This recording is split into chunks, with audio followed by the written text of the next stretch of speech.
Hi, I'm Frances Mannering, Director of the Brands with Moxie Academy. I'm super fired up by the value that strong brands can add to any business or organisation.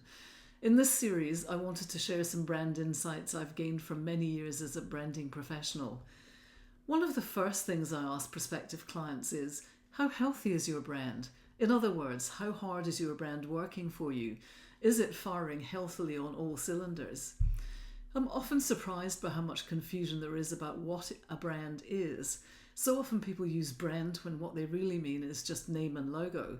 But here's the thing, I'm sorry, it's not just a name and a logo.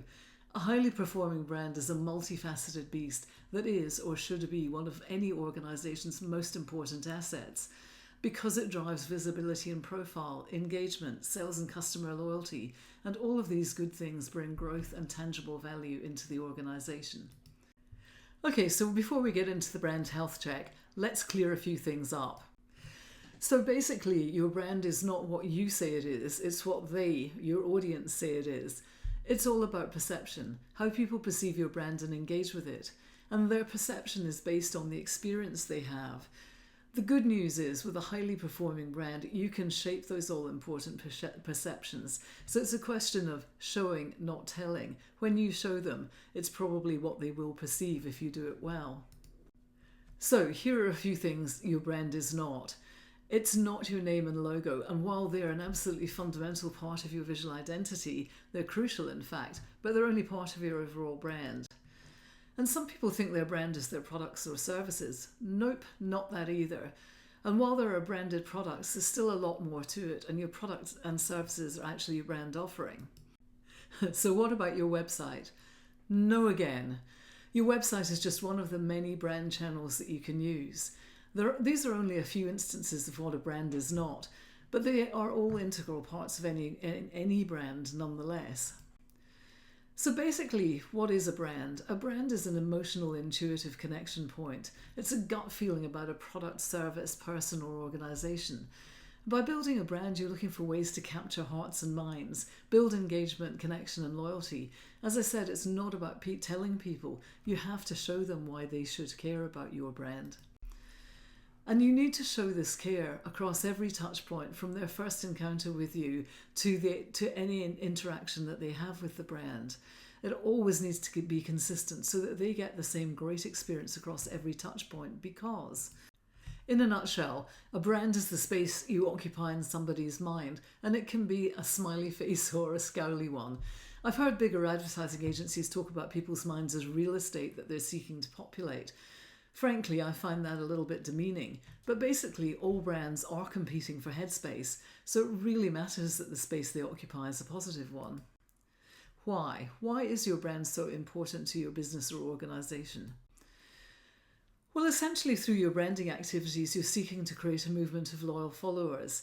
That's the secret source of branding success. So your brand is your way to differentiate yourself from your competition, so that they pick your brand ahead of others, maybe in the supermarket aisles. It's a way of building trust and loyalty by telling a great story that they can feel engaged with, maybe a little bit emotionally moved by. But most of all, it makes it memorable and an experience for them. As I said at the beginning, your brand is a multi-headed, complex beast. It includes all the touch points, the places that people connect with your brand, including your website, your socials, your customer support line, and anywhere customers actually can make some sort of connection with you.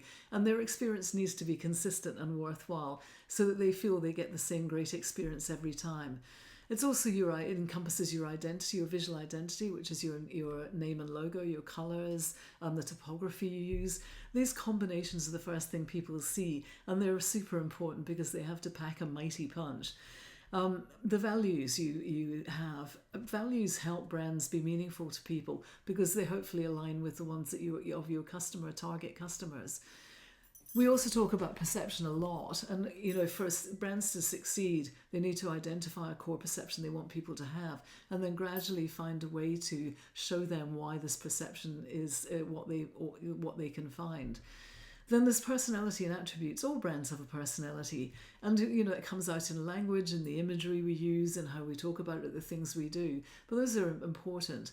Position, the position the brand has in the market. Is it a top-end luxury good, or is it a commodity at the bottom or somewhere in the middle? Is it a sustainability brand? Whatever. There are lots of different variations on that one, but it's important to identify so that you are telling people what you are. Then there's the fundamental brand promise, the thing that you tell your customers they will get when they buy your products or services or engage in some way. And finally, there's equity. All brands have a value of some sort, and the more work that is put into them, the more tangible that value becomes. So it's a multi-headed, complex beast. So, the multi-million-dollar question: how healthy is your brand?